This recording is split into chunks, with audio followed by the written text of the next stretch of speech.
Baerbock, President of the General Assembly, His Excellency Antonio Guterres, Secretary General of the United Nations, Your Excellencies, Highnesses, and Heads of Delegations, may the mercy and blessings of God be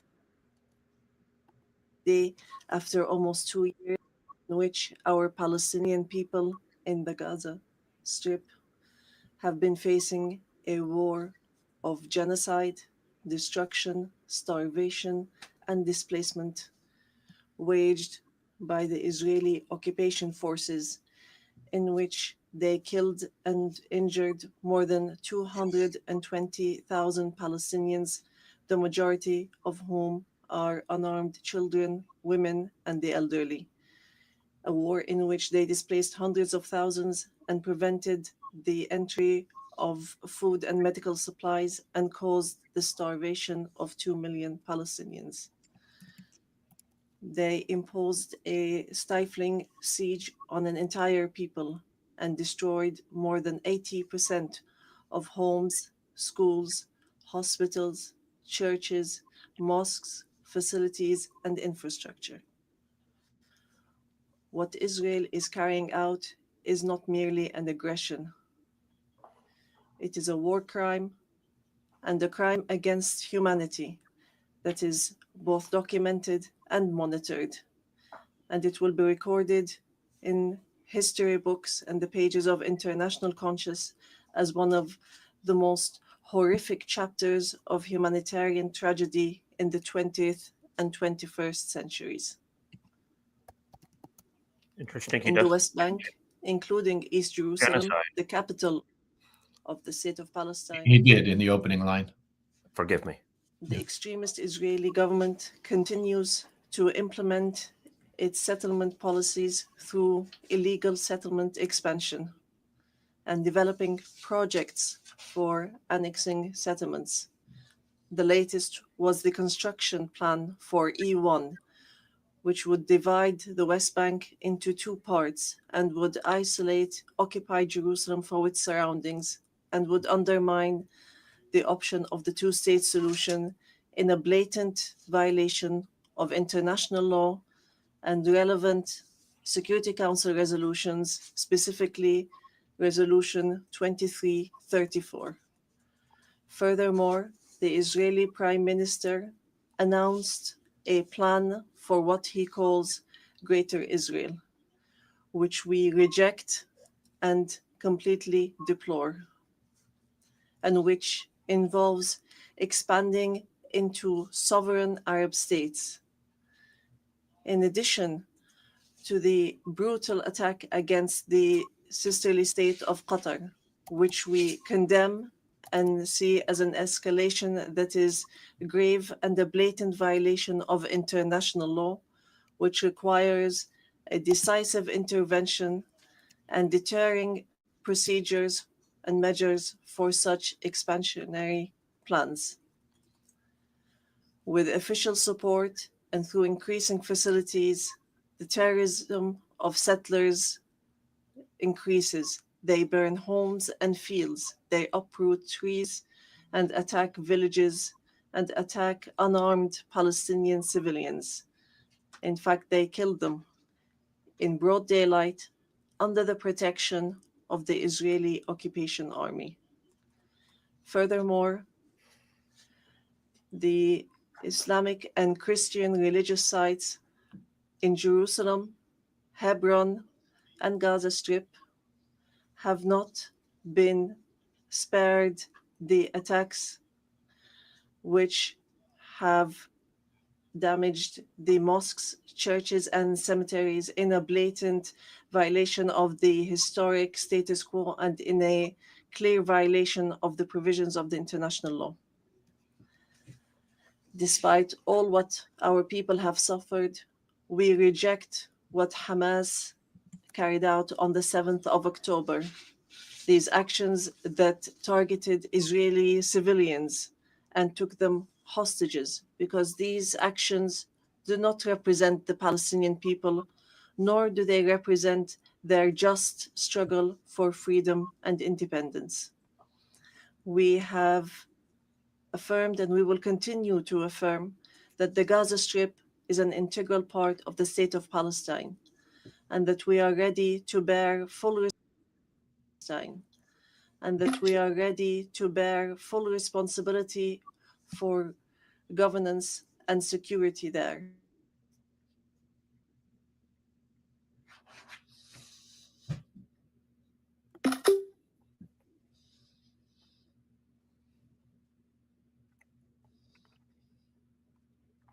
Do we know if it's on our end or theirs?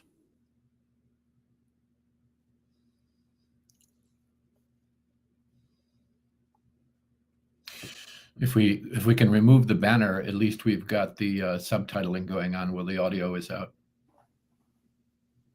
Yeah, that's a thought. And our calamity is great. 7 million Palestinians are still living the tragedies of the Nakba and displacement since 1948. Our people in the West Bank, including East Jerusalem, and in the Gaza Strip, are still living the tragedies of the Israeli aggression and occupation for decades. Years that our people have spent under occupation, killing, arrests, and settlement, and the theft of money, property, and lands. And this still continues without any deterrent or accountability.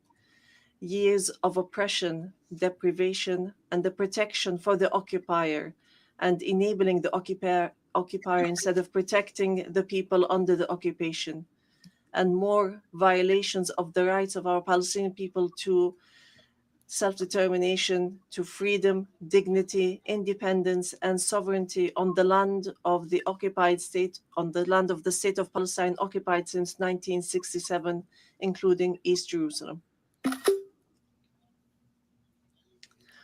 More than 1,000 resolutions at the United Nations, not one of them was implemented.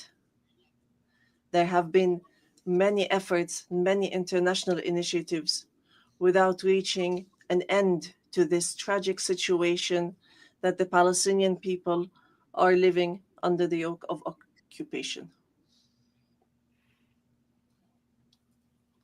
In 1993, we signed the Oslo Accords, and we adhered to all its items, and we recognized the state of Israel. Israel, at the time, recognized the Palestine Liberation Organization as the sole legitimate representative of the Palestinian people. Based on that, we restructured our institutions, and we amended our national charter, and we rejected violence and terrorism, and we adopted a culture of peace. We made all our efforts to build the institutions of a modern Palestinian state that lives side by side in peace and security with Israel. But Israel did not adhere to the signed agreements and has worked systematically on undermining them. Ladies and gentlemen, just 3 days ago,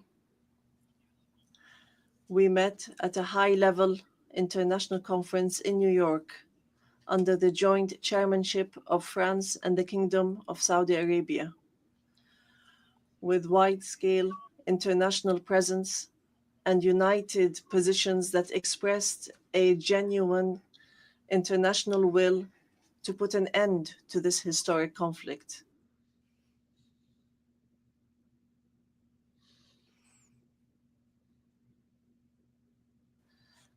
To both the Palestinian and Israeli people. And here I would like to, on behalf of the Palestinian people, to express our gratitude and appreciation to all the states that recently recognized the state of Palestine and those that intend to recognize the state of Palestine soon. We urge all the states that have not done so yet to recognize the state of Palestine. We call on supporting Palestine obtaining full membership in the United Nations. It should be noted that we have already recognized Israel's right to exist in 1988 and in 1993. And we still recognize this right. In this regard, we would like to thank France, the UK, Canada, Australia, Belgium, Portugal, Luxembourg, Malta, Monaco, San Marino, Andorra, and Denmark for their recognition of the State of Palestine. We would like to thank all 149 states which had previously recognized the State of Palestine.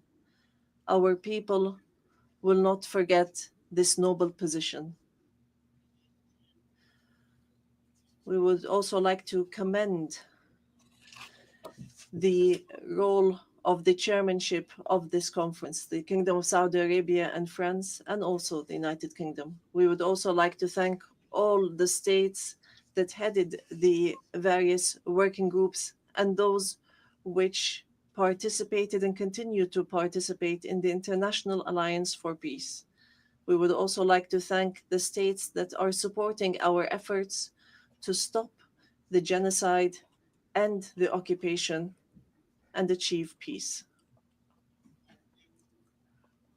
We highly appreciate all the peoples and organizations around the world who protested in support of the rights of the Palestinian people to freedom and independence and to stop the war, destruction, and starvation.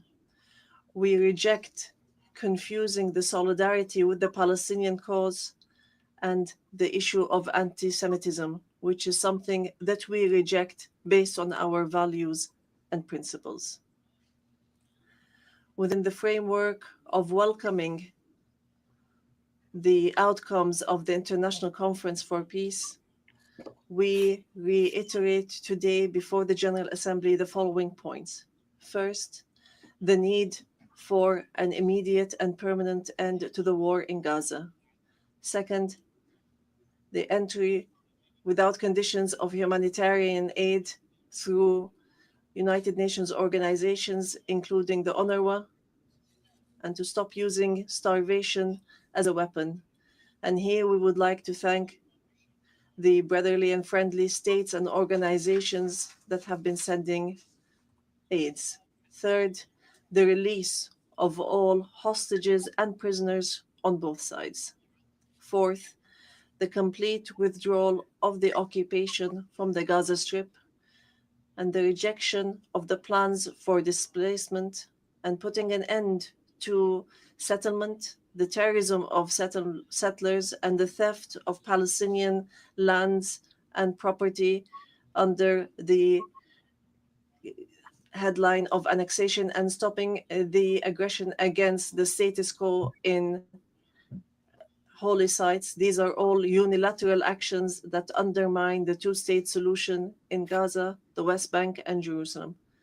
Fifth, the state of Palestine should take their full responsibility, starting with the Administrative Committee for the Gaza Strip, which is chaired by a minister in the Palestinian government, to manage the affairs of the Gaza Strip for a temporary period, and then to connect that with the West Bank, all through Arab and international support, and with Arab and international presence to protect civilians in Gaza and support the Palestinian forces under the umbrella of the United Nations, rather than being a replacement.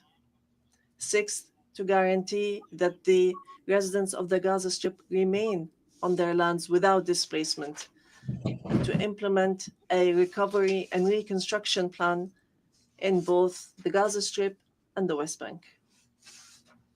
Seventh, releasing the Palestinian tax money that is being held by the State of Israel unjustly, and lifting the economic siege and the barriers from the Palestinian cities, villages, and refugee camps. Eighth, supporting our national efforts towards reform and conducting presidential and parliamentary elections within a year after the end of the war, The practical procedures has begun. A committee has been assigned to draft a temporary constitution, and it will end its work within 3 months, so that we move from authority to state. We want a modern and democratic state that abides by international law, the rule of law, and multilateralism, and the peaceful transition of power. And we are extremely keen to empower women and the youth. Ninth, we declare that we are ready to work with US President Donald Trump and with the Kingdom of Saudi Arabia and France, the United Nations, and all partners to implement the peace plan that was approved in the conference that was held on the 22nd of September in a way that would lead towards a just peace and regional cooperation. Ladies and gentlemen, today we say clearly, peace cannot be achieved if justice is not achieved. And there can be no justice if Palestine is not freed. We want to live in freedom, security, and peace like all other people on earth, in an independent, sovereign state on the borders of 1967, with East Jerusalem as our capital, in security and peace with our neighbors. We want a modern civilian state that is free of violence, weapons, and extremism, one that respects law, human rights, and invests in people, development, technology, and education, not in wars and conflict. The time has come for the international community to do right by the Palestinian people so that they may obtain their legitimate rights to be rid of the occupation and to not remain a hostage to the temperament of Israeli politics, which denies our rights and continue in their injustice, oppression, and aggression. We are continuing to move forward, and we will continue our peaceful, legal, and diplomatic fight to obtain our rights. In conclusion, we say to our sons and daughters in the homeland, in the exile, and in the diaspora, no matter how much our wounds bleed, and no matter how long the suffering lasts, it will not break our will to live and survive. The dawn of freedom will emerge, and the flag of Palestine will fly high in our skies as a symbol of dignity, steadfastness, and being free from the yoke of occupation. Palestine is ours. Jerusalem is the jewel of our heart and our eternal capital. We will not leave our homeland. We will not leave our lands. Our people will remain rooted like the olive trees, firm as the rocks.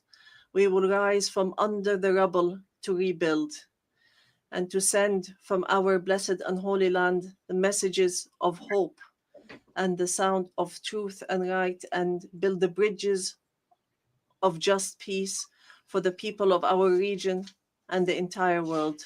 May the peace and mercy and blessings of God be upon you.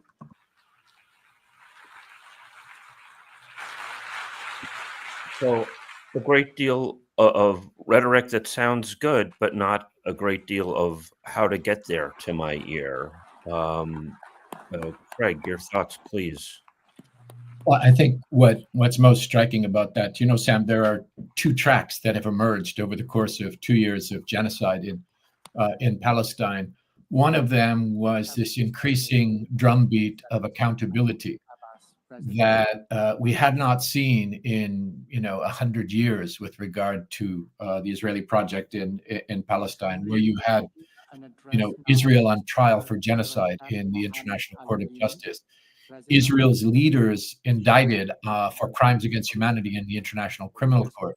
Every major international human rights organization, Palestinian human rights organization, Israeli human rights organization, have declared that Israel is perpetrating apartheid and is perpetrating a genocide against the indigenous people. You've got the most important UN human rights mechanisms declaring apartheid and genocide in Palestine. Most recently, the Commission of Inquiry that just released its report last week.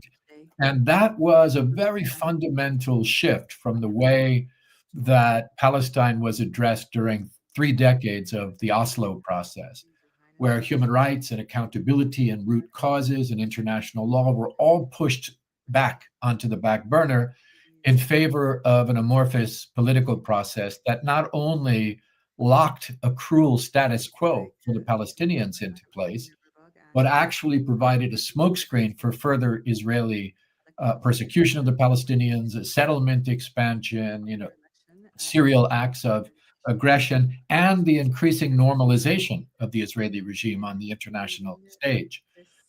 What we've seen is that that track led to this resolution in the General Assembly a year ago, which was quite extraordinary, that effectively codified what the International Court of Justice had said and threatened additional measures if Israel did not comply within 1 year. Last week, that deadline expired, and Israel obviously has not complied. And so Israel's allies have been rushing in the UN to create an alternative track. And that second track, not the accountability track, but the track that now seems to be dominating, is this effort to return to the status quo ante that existed before October of 2023, where you have increasing Israeli normalization alongside increasing Israeli atrocities and crimes, and a promise of, a very amorphous promise of a Palestinian Bantustan somewhere down the road if Palestine continues to surrender to the Israeli project. What's interesting about the speech we just heard was that it was more aligned with that second track, which is, you remember Edward Said, when Oslo was announced, called it the instrument of surrender of the Palestinian cause and referred to it as Palestinian Versailles, and so on. Now we're seeing a Vichy government, yes. Yeah, and now you're seeing much less remaining for the Palestinian people and the Palestinian cause, and at a moment when the whole world is mobilized in favor of Palestine. Most states, most people across the world, mechanisms of international law, global civil society, all clearly on the side of accountability for Israel and the rights for the Palestinian people. And yet we just heard a speech from the president of the Palestinian Authority aligning himself with the second track of returning to the cruel status quo ante that existed before October of 2023. That's quite remarkable and very worrying.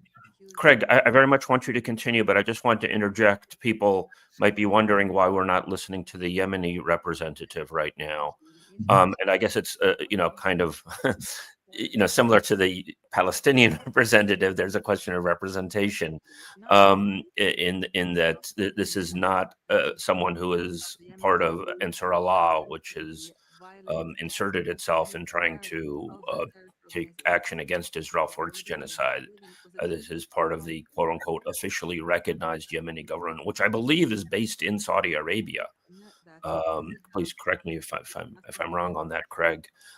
So that, we have Craig for a limited amount of time here, so I'm wanting to focus and get as much analysis about Abbas's remarks, and that's the reason we're not going to focus in on the Yemeni statements right here.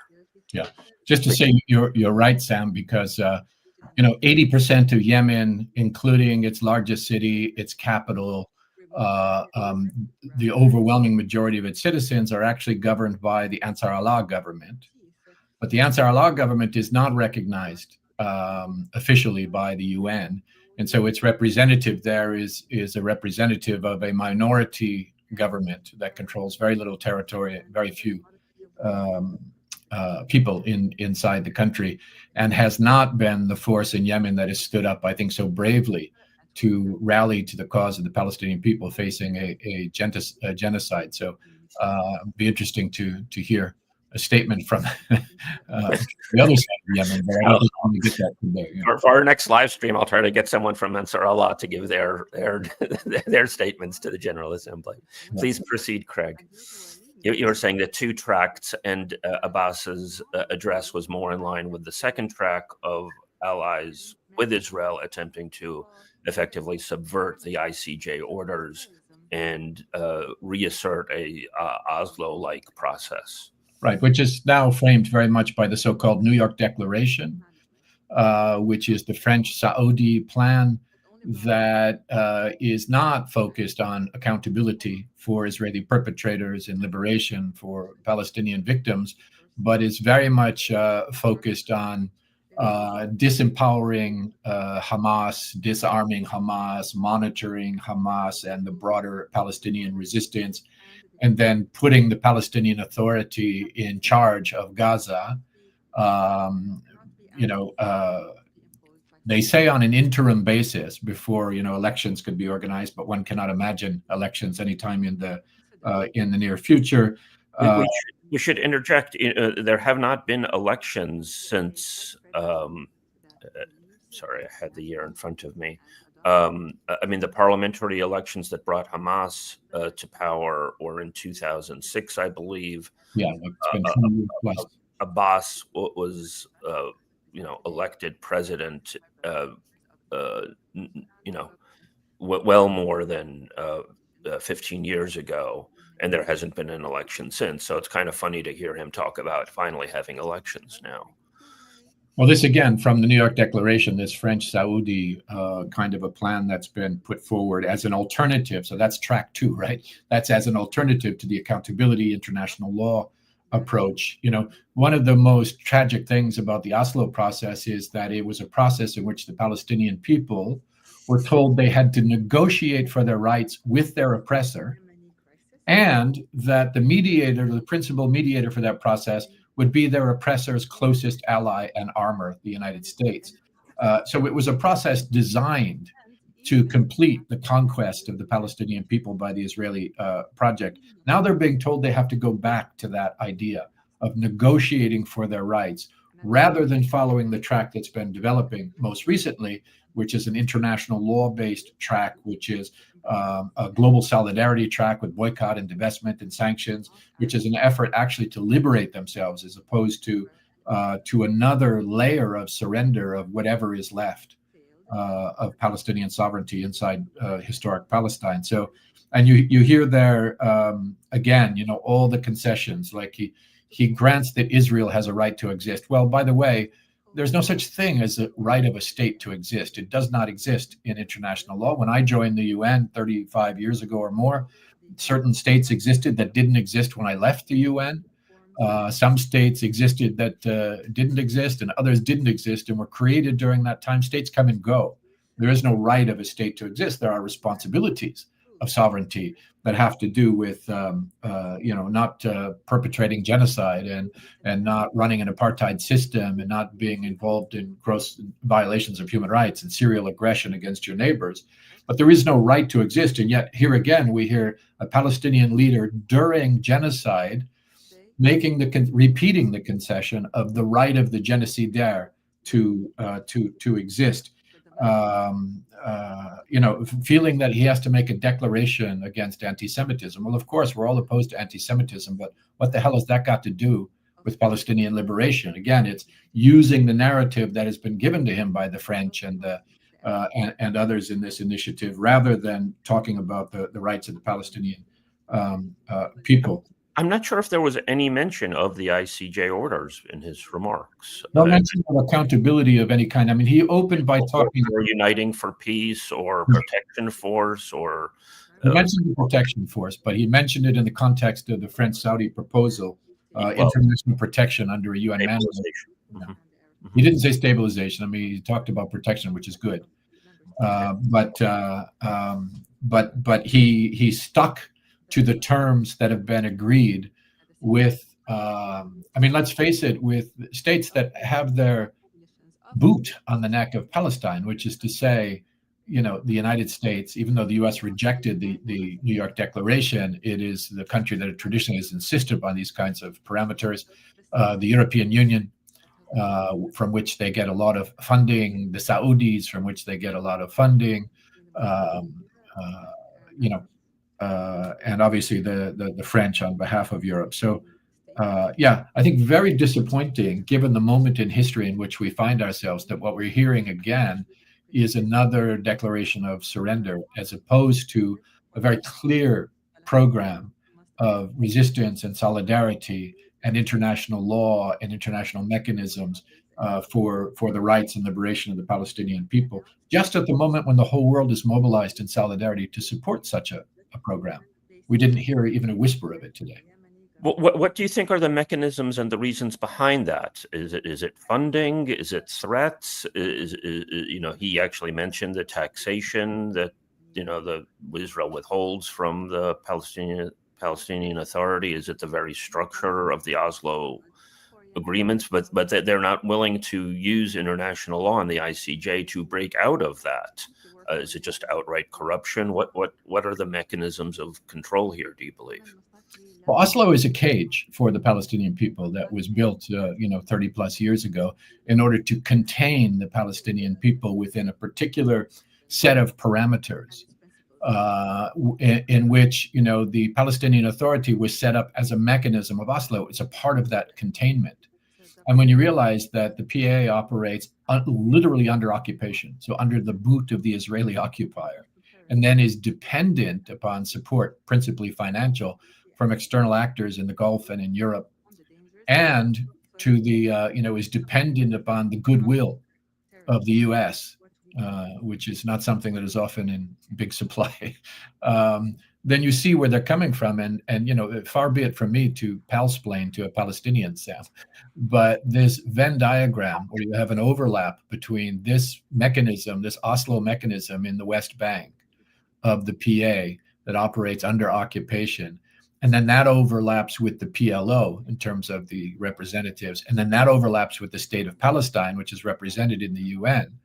What you're getting, rather than a sort of independent PLO foreign policy representation in the UN, is you're getting the PA with all of the incentive structures and political realities and personal interests that exist in the PA, rather than a representation of what would be a more independent foreign policy for the Palestinian people. I mean, he kind of highlighted what happened at the beginning of Oslo. The PLO recognized the state of Israel, and Israel recognized the PLO finally as the sole legitimate representative of the Palestinian people. And in a very ironic sense, in that moment, it ceased to be a meaningful representative of the Palestinian people because of the very asymmetry of that agreement. Well, recognize that what they notice what they recognized was the PLO as a counterpart. They did not recognize the state of Palestine.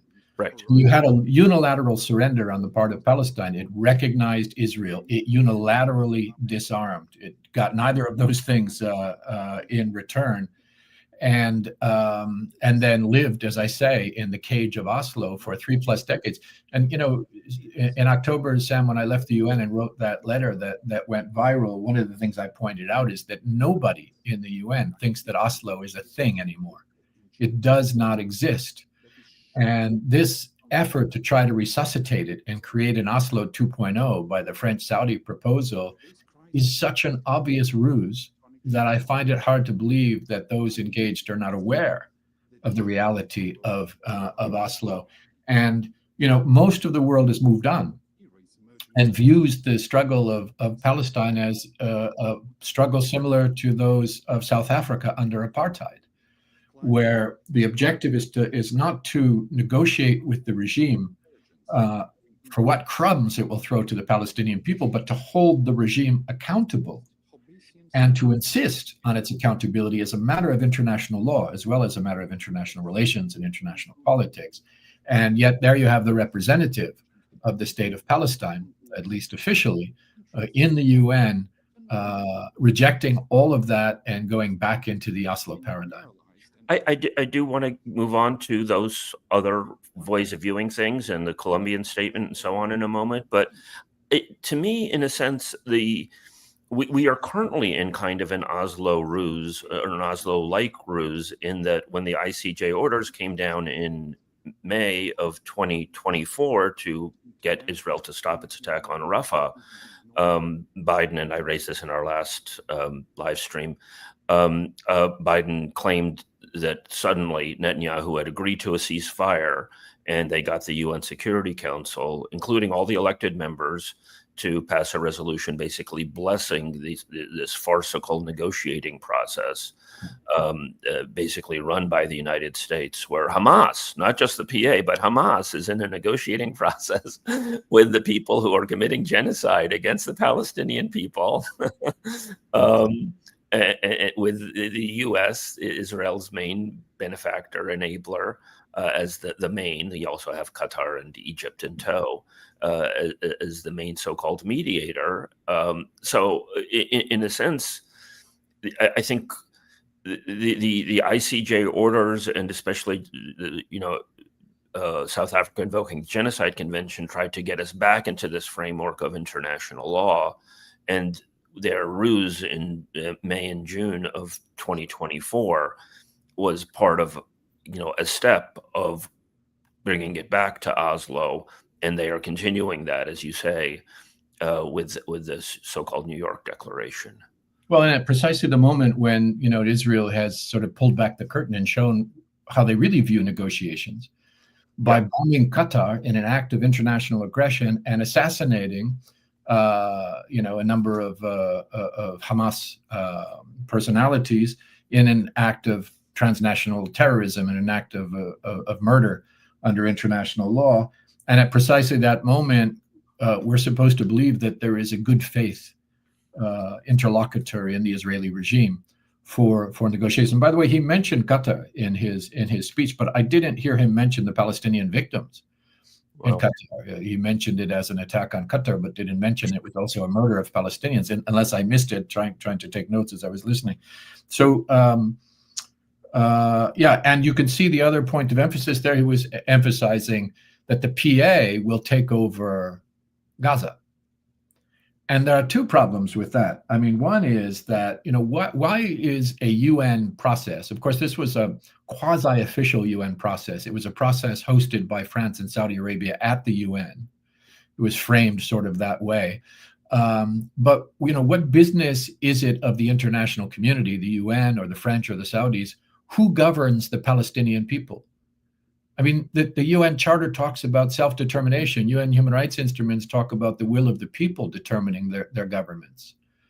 In what world do the French and the Saudis and the UN get to say who governs in Gaza or any other part of Palestine? That's for the Palestinian people to decide. And yet, drawing on the New York Declaration, you heard the president there say, we're now preparing for the governing of for us to govern Gaza. And it was remarkable. It was something of a talking point among, pro-Israel circles in 2023 that the PA could go into Gaza on the back of Israeli tanks. Right. And the PA said, no, of course not. We're not going to do that. But, maybe now they're trying to make it so that they'll go into Gaza on the back of French and Saudi tanks to sort of make it go down easier. I'm not sure exactly what the dynamics there are. Yeah. And I mean, from the, what you hear from Palestinians is a wish for more unification amongst the different Palestinian political groups and so on. And here again, you've got the international community trying to draw a wedge between Palestinian political groups, and then you heard that from in his speech as well, that he started out very early attacking Hamas, rejecting them, criticizing them. He's called them sons of dogs at times. Yes. Yeah. And he's doing that on the basis of the New York Declaration, which does the same thing. And, whatever you think about Hamas as a political faction or any of the other Palestinian groups, again, it is not for the French and the Saudis or, to set the parameters, or for the president of the Palestinian Authority to then make that marching orders for the Palestinian people. It's really remarkable that that's happening now. at a moment when the movement globally for Palestinian liberation is stronger than it has been in decades. And yet, because they operate from within that box in which they were established, they continue to toe that line. I think it's really unfortunate. I think, I go back to this point about what happened in May and June of 2024, because I believe the peace movement, if it were more nimble then, could have seen through the rhetoric of ceasefire, because people are out there on the street saying ceasefire, ceasefire, ceasefire now. And then when they see Biden come out there and say Netanyahu's agreed to a ceasefire, they're wanting to embrace that because they're seeing daily slaughter and somewhat naively, I think, embrace that, pushing aside the ICJ orders, which create a foundation for that. So I think we're in a similar moment now, where the accoutrements and the pretense of saying a Palestinian state is being used as a way to lull people into not insisting on a process that will actually lead to a meaningful peace. Yeah. So it stresses the importance of solidarity movements and peace movements really parsing through the deceptions that Israel and its allies employ. Well, there again, you see Abbas sticking to the approved talking points. I mean, he emphasized the same language that we've seen in the Security Council, which is watered down, negotiated language that they think might have a slim chance of being allowed by the United States. So those three approved talking points that, by the way, you hear over and over again from the Secretary General and from everything that goes before the Council, which is ceasefire, humanitarian aid, release the hostages. Ceasefire, humanitarian aid, release the hostages. There's never a hint about accountability, about genocide. What a crazy moment in which we live, where the New York Declaration, the approved talking points of the Palestinian Authority, the approved diplomatic approach of most delegations in New York, in the middle of a genocide, is all about both sides and strengthening the normalization of the Israeli regime. And it's absolutely insane. You cannot imagine another situation in the world where you had 2 years of live streamed genocide, where so much concern would be expressed for preserving the interests of the perpetrator regime of the genocide. And that's where we are at the UN. So the other track was perhaps most clearly laid out by Colombia, and they spoke at a time when they weren't scheduled to speak. So that certainly caught me off guard. Would it be okay, Craig, if we played the 6 minutes or so where he most talks about Gaza, and then we flesh out what that track means and what the possibilities are there? Could we play that, Roel? The Assembly will hear an address by His Excellency Gustavo Petro Orrego, President of the Republic of Colombia. We obviously want just those are implemented, are applied. Diplomacy has been tried in Gaza. It could not resolve the situation. I'm sorry, it's funny. He actually says at the end of his speech, first of all, we must do Gaza. That's the Europe and the United States historical framework, and says this is what we must do now. Uphold the decisions of the International Court of Justice. International law is the basis of civilization and of its wisdom as distilled in history, and it must make sure that the decisions of international justice are implemented, are applied. Diplomacy has been tried in Gaza. It could not resolve the situation. I'm sorry, and I'm sorry, President Macron. We can keep insisting in when every single day, every single minute, a missile is fired and destroys the bodies of babies and children in the Arab state of Palestine. Every day, there are decisions, resolutions that are vetoed in the Security Council. Every day, more and more children die. More and more bombs, more and more dead.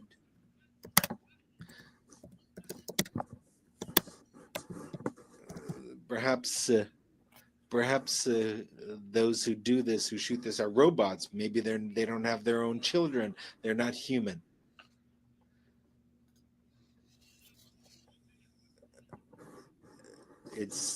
Can we stop the genocide with a vote, the General Assembly? Yes, that's what we should do rather than a vote in the Security Council, because that is vetoed. There it is. United for peace for Palestine. We should establish a peacekeeping force to protect. What's necessary today are words, not blue helmets that are often lack training, and they're not ready to do this. No, what we need is a powerful army of countries that do not accept genocide. That is why I invite nations of the world and their peoples, most importantly, as a integral part of humanity, to bring together weapons and armies and to defend Palestine. I invite the armies of Asia and the brave people, the brave Slavic people who defeated Hitler, and the Latin American people of Bolivar, of Garibaldi, and others. I think there's enough. We've had enough words. Today, the time has come to use the slogan of Bolivar: "Freedom or death," because Washington and NATO are killing democracy, and they are spreading totalitarianism at the global level. We need to raise the red and black banner flag.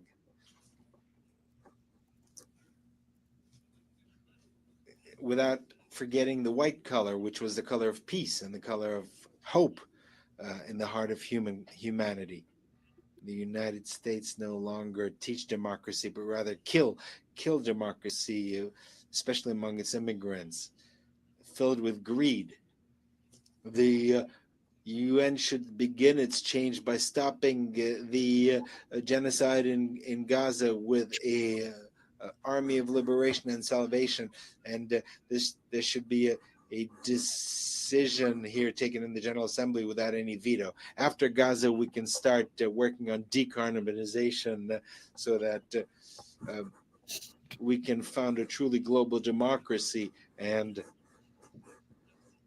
a new Security Council can be established without any vetoes, and where its decisions would be binding, and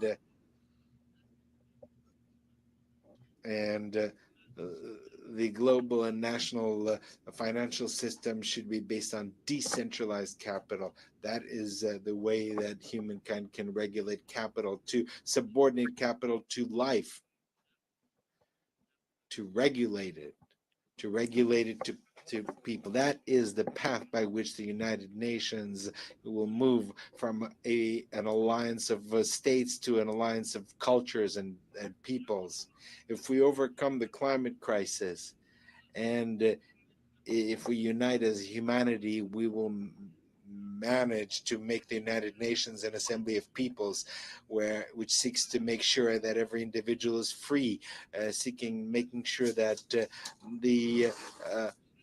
every human being achieves their potential, and because the intelligence of human beings, illuminated by science, will make it possible to not only save life, but to fulfill the mission of humanity by expanding life into the stars. A humanity that is united and free can look at the stars and reach the stars, as the Romans, the legionnaires, thought of Judea when they used the word astra, or star. It's the time of freedom or death. A real death from missiles, but freedom is also real in the heart of human beings and its capacity to rebel and to resist. Thank you very much.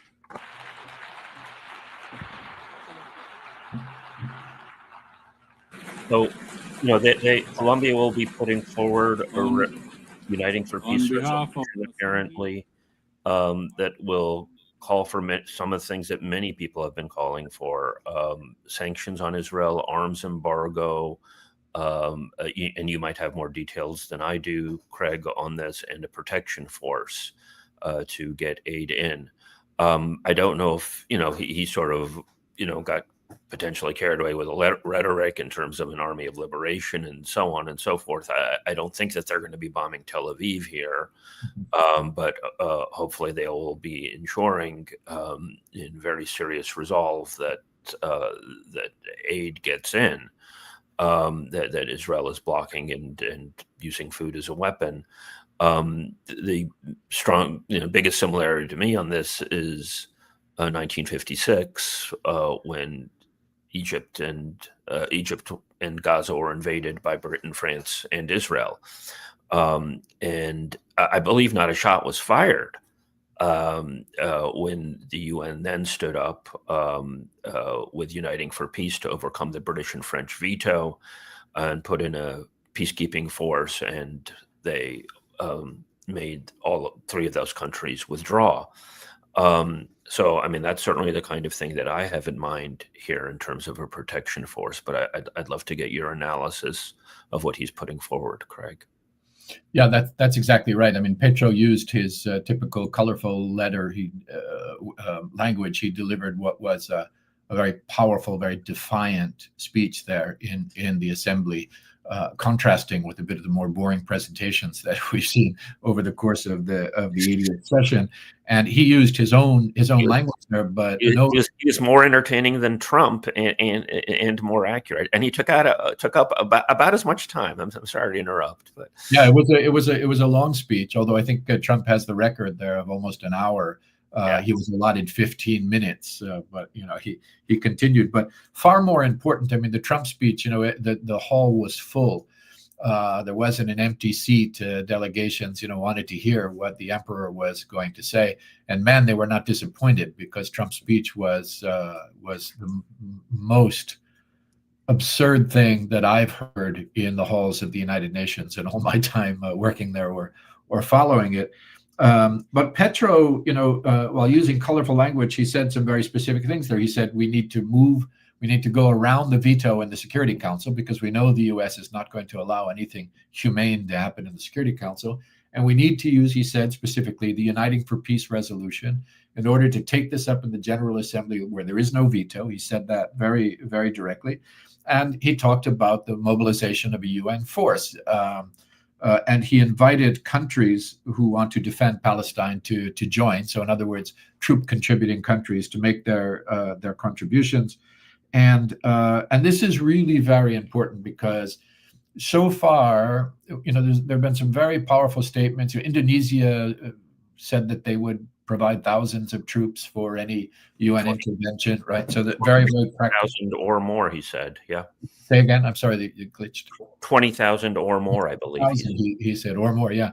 So, but this is very important, because there has been this call going on for the UN to use the powers that it has, like Uniting for Peace, to get around the US veto and to do what everyone needs to be done, which is to organize some kind of an intervention to protect Palestinian civilians and to mobilize pressure on the Israeli regime, even though it is blocked in the Security Council. And so these proposals have been circulating for the mandating of a UN protection force, which they have the power to do in the General Assembly under Uniting for Peace, as you say, with the 1956 precedent during the Suez Crisis, to also call for comprehensive sanctions against Israel and military embargo against Israel, the rejection of Israel's General Assembly credentials, as was done with apartheid South Africa, the reactivation of the UN's anti-apartheid mechanisms that were so important in the struggle against apartheid in South Africa, a whole raft of measures that the General Assembly would have the power to adopt under Uniting for Peace. And Petro and Colombia has now said, we will be the tip of the spear in putting this together. Now, they have a diplomatic uphill climb, because they're working against a very convenient exit for delegations who don't want the genocide to end and who don't want the status quo to change.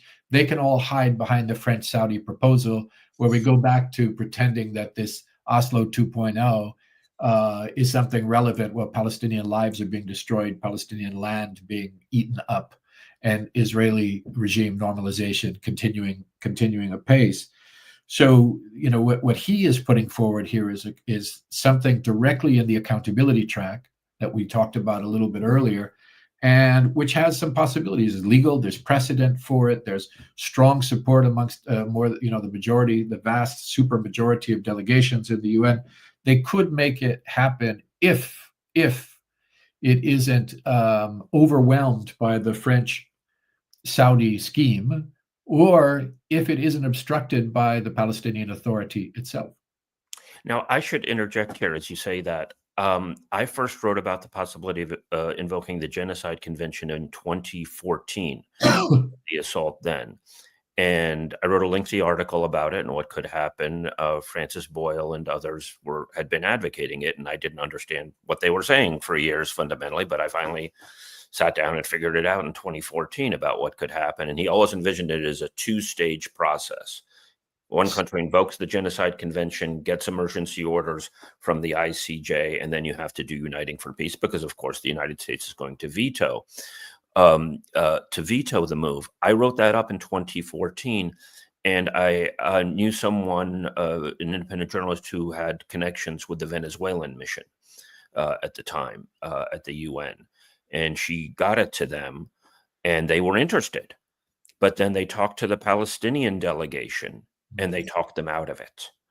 And it's my biggest regret not telling that story early on so that we know clearly where some of the impediments are here, and that these so-called Palestinian representatives can stand in the way of things. And you know, it's a delicate situation because Israel's dream is to have a Palestinian civil war. So how do you talk about these things in a way that doesn't actually enable Israel to further divide Palestinian ranks? So you're absolutely right, Craig, to highlight that as a potential impediment. Countries hiding behind the French-Saudi proposal, as well as the PA/PLO effectively doing the bidding of the U.S. and Israel in these processes. Well, it would be a scandal of historic proportions if an opportunity to provide protection to the Palestinian people found a way through Uniting for Peace to get around the U.S. veto, only to be vetoed by the Palestinian Authority. That would be scandalous, obviously. I think in the end, that's an issue for Palestinian society to make demands of the Palestinian Authority. And again, you know, the issue is that the Palestinian Authority, which is supposed to be a local administration, overlaps with the PLO, overlaps with the State of Palestine and the UN, and so it's effectively the same in that regard. So, I mean, I think it's Palestinian society that has to make those demands, that there be no Palestinian veto on protection, because, you know, this is an uphill climb. It's not a panacea, and it's not easy to get there either. But this moment in history, with the 1-year deadline of the General Assembly expiring, with the decisions and opinions of the International Court of Justice, with the global mobilization against the genocide, with the growth in Palestine solidarity around the world, and with a move by some states who have recognized, because their own populations have forced them to do so, that they at least have to make gestures of recognition of a Palestinian state and so on. We have never had, people have talked about mobilizing international protection for Palestine for decades and decades and decades. We've never had a moment where the chance was so good as it is right now. And again, it's not 100% or anywhere close, but all of these factors coming together, and the declaration of famine and the declaration of genocide and all of that, means that, you know, that this is the moment. And if this General Assembly doesn't do it at this moment, and this moment, I mean, almost literally, we're talking about a few-week window here in which to actually make this happen, that will be a shame that the UN will not live past. You know, they did reviews after their failures of the Rwanda genocide, after their failures of the Srebrenica genocide, after their failures in the Myanmar genocide, after their failures in Sri Lanka. There are always these reviews that the UN does. Oh, how did we drop the ball so badly? They'll probably do one of those for Palestine as well, but I don't think they're going to get over it so easily anymore, because this is the first live stream genocide. People are mobilized about this. So if it doesn't happen at this moment, the UN has a lot to lose in terms of legitimacy and maybe its own sustainability ultimately. But, you're talking about Palestinian lives on the ground that are being sacrificed because some very comfortable diplomats in New York are too trepidatious or too cowardly to use the power that the UN has actually given them. And they're so happy to hide behind the UN veto and say, we tried, but the US vetoed it, where there is no veto in the General Assembly under Uniting for Peace, as Petro said. And so, if it doesn't happen now, it's not easy for the Palestinian Authority. As I say, they are operating under occupation. Their existence depends upon the goodwill of those who are occupying them and the allies of the occupying force. So I get it. It's not easy. And who am I to lecture them when I'm sitting comfortably, outside of Palestine? But this is the moment. This is a moment of courage. Yeah, I think our steps for action, which I want to get into, are pretty clear. But I do feel like there's sort of a parallel between how the UN is sold as an institution of law and so on, but is often used as an instrument of empire. And similarly, the PA was sold as a stepping stone towards liberation for the Palestinians, and it becomes an instrument of oppression. So there's they're both the UN and the PA/PLO are in effect being instrumentalized in the same way by the US and Israel. For power, yeah. To some degree, people will say that's inevitable, but here's my pushback on that. Sometimes the UN operates as an extension of the US empire. Sometimes it operates as a challenge to the US empire. The UN is many things, right? I mean, let's just point to the independent human rights mechanisms that have stood up to the US empire and to the Israeli regime. Let's point to, those people within the system who've been working for the right, on the basis of the right principles. Let's point to the heroic UNRWA workers, 373 of whom have been murdered by Israel in the past 2 years in Gaza alone, many along with their families. But sometimes it is an extension of empire, and some of that is by design. So the Security Council was established as a mechanism of empire. That's what the veto is all about. We 5 powerful states will tell you yes or no Right. on life or death matters, whether you like it. And is used for things like approving the attack on Iraq, for example. It becomes a mechanism of aggression, in effect. Yeah. So you can understand that for a body where that is by design, but how do you explain when the Secretary General doesn't do what he's supposed to do because he's afraid of the empire? How do you explain when the High Commissioner for Human Rights or the Special Advisor on Genocide go silent during a genocide because they're afraid of the empire?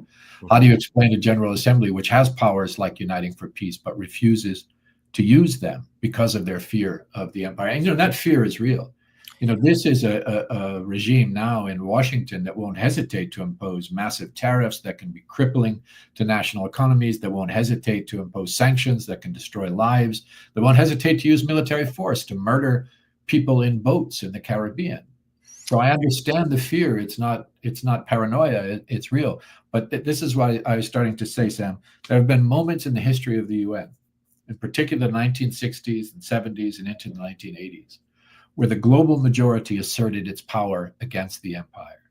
And those were the days when you had former colonized countries coming together to make meaningful progress on fighting against the colonization of their lands, fighting against apartheid in South Africa, fighting for Palestinian liberation, right? 1975, the Zionism is Racism resolution, the resolutions that affirmed in the General Assembly the right of people under foreign occupation, colonial domination, or racist regimes to use armed force to liberate themselves from those regimes. Those are also products of the United Nations. And if the global majority can once again realize that it has powers, and that when the empire is crushing one people, they can just as easily crush another people, and they will stand together, or that will be not just the end of the UN, but I think the end of any hope for the coming decades. And I think Petro very much spoke to that in his sweeping address, putting it in the context of colonialism, putting it in the context of the U.S. now going after the Caribbean, that all humanity is at stake, that they, you cannot appease these forces, that, if we let them get away with it in Palestine, then they will effectively have a global resurgent colonialism that will go after country, and we're seeing that in several respects. It's also notable that the U.S. delegation walked out during his speech, I believe, and he quotes Bolivar, but it's also patriots from the United States, Patrick Henry, give me liberty or give me death. It's easy for us to say, it's overheated rhetoric, and in some ways it was overheated rhetoric, but in some ways it goes to the very core of the U.S.'s own legitimacy. It's the height of irony, and we might see this breaking down, that many on the U.S. right don't perceive this. But I do think that even that is breaking down, where people on the U.S. right do perceive that, the Palestinians are simply asking for their liberty, and why the hell are we on the wrong side of this? And are we signing our own death knell, where we're reneging on the very things that we cite as our foundation? Yeah. Well, I think that what Petro said there is going to resonate with a lot in that whole, because there is a recognition that the global majority is on its knees. And you see what that has brought, this attempt to appease the U.S.-Israel axis, for example, that has only led to more and more atrocities, to more and more acts of aggression against more and more countries, to more exported oppression to countries across the West on behalf of this one small oppressive foreign regime in Western Asia. And I think, the message, Petro's message there is absolutely correct. You have a choice. You will, resist on your feet, or you will die on your knees. And, you see very slowly, because international relations function in a very conservative way, but you do see the emergence of a recognition of that, of new security cooperation between states that formerly didn't cooperate because they relied upon the empire for security, particularly in the Gulf and in South Asia and beyond, where you see new economic cooperation, BRICS countries and others, Shanghai, that realize that they are being dominated and they have to begin to create alternatives. You see the Hague group emerging, and the Hague plus the 30 or so that participated in the meeting in Bogota to stand up against what's happening in Palestine, and not to defer to what is ultimately the New York Declaration model. So I think the world has begun to recognize that they stay within the parameters of empire at their own peril, and that they have power when they join together, just as the global South began to realize in the 1960s and 70s in international fora. Well, I think central to that is what people do. Because, when in 2023, I was working, nonstop to get a country to invoke the Genocide Convention, which South Africa did. And that came largely as a result of tons of people asking and petitioning their various countries to go ahead and do it. And then clearly, I'm sure that there was some discussion among countries as to which one should do it. And South Africa sort of took that piece of the pie. And now we see Colombia taking this piece of the pie. And, do you have like sort of a ringing of revolution? And the empire is trying to knock people off and destabilize them, or threaten them, or pay them off, or threaten them, as you say, with tariffs or other things that seem unrelated, but are probably quite related to this. or do the countries come together? And I think what's pivotal there is the pressure as the empire, throws its pressure and weight and threats and malicious actions to various countries, that people push back. And at stopgenocide.com, there's a setup there to email various countries. People on their own can and should contact their own representatives to speak out about this. Parliamentarians in different countries. We're now seeing with the global flotilla, we haven't talked about the flotilla yet, moving forward, citizen action with over 40 ships going through the Mediterranean. And now Italy, which has not been particularly good on Palestine, the current government in Italy and Spain are saying that it's not clear exactly to me what they're saying. I don't think that they're going to protect the flotilla necessarily from an Israeli attack, but they will be there to assist them, even though they are warships. So we're in this sort of amorphous, tenuous state. I believe that the flotilla is now in Crete or Malta, forgive me, but obviously on their way to Gaza.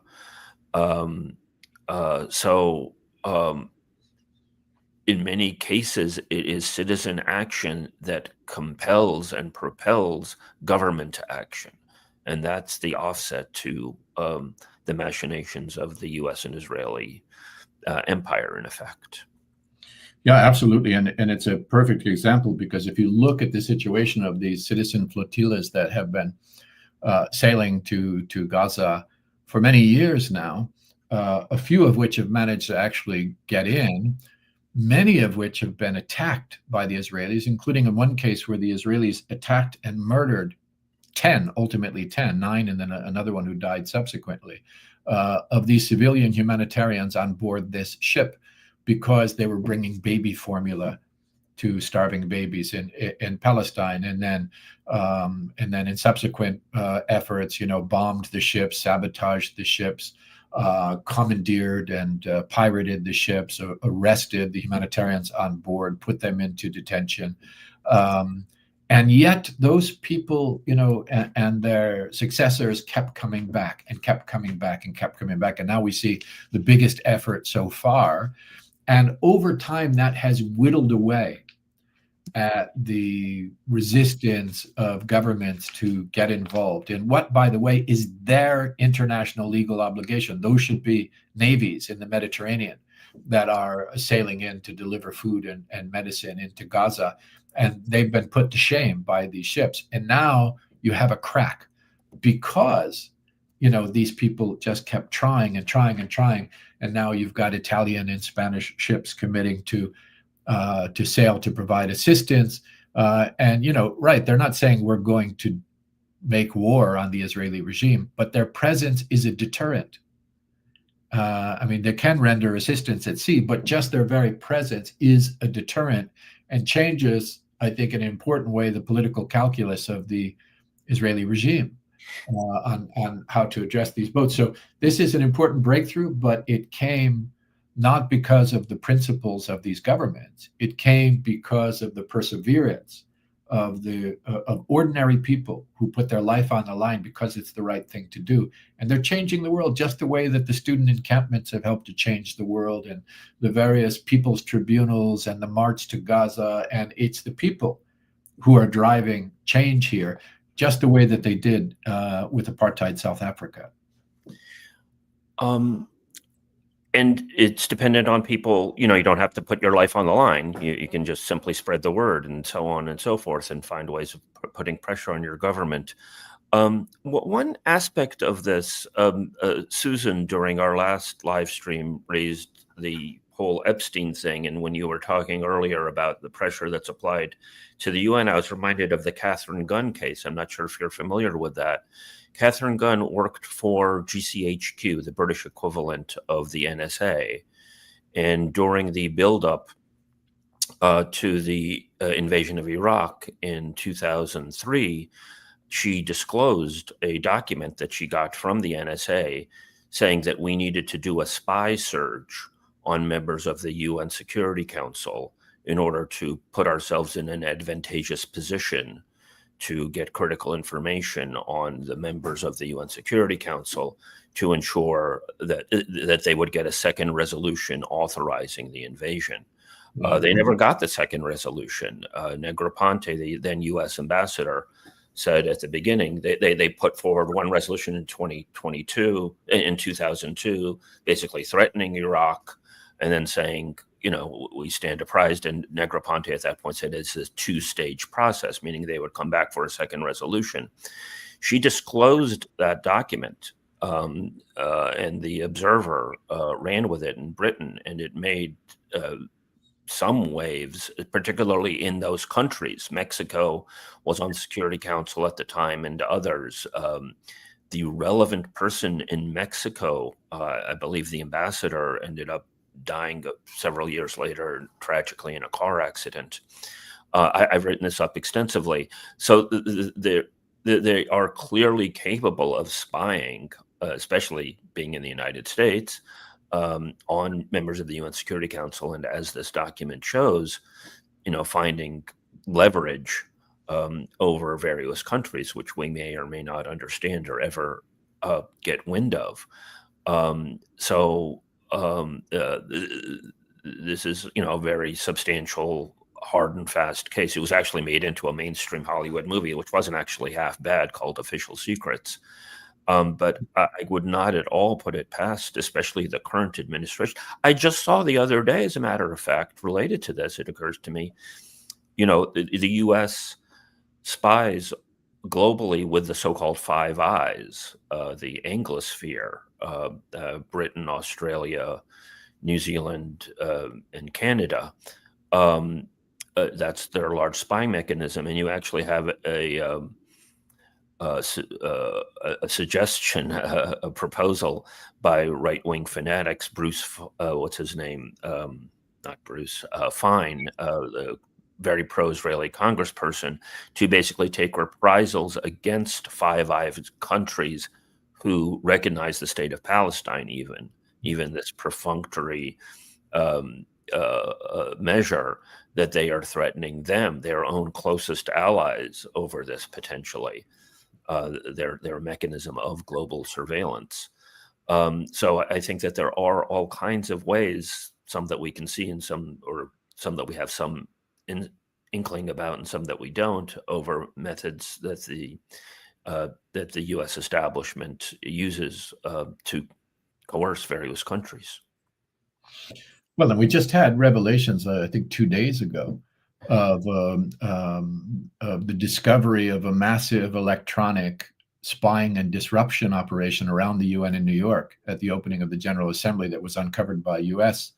law enforcement folks, that involved a kind of a cell phone network that could disrupt communications, that could spy on communications, that could hijack communications around the UN. And this was uncovered, this massive, with all of the equipment involved, mechanism that was established. And, you know, lots of speculation on who was behind that, but it, you know, it was one of the intelligence agencies usually doing these things around the world that you could point to.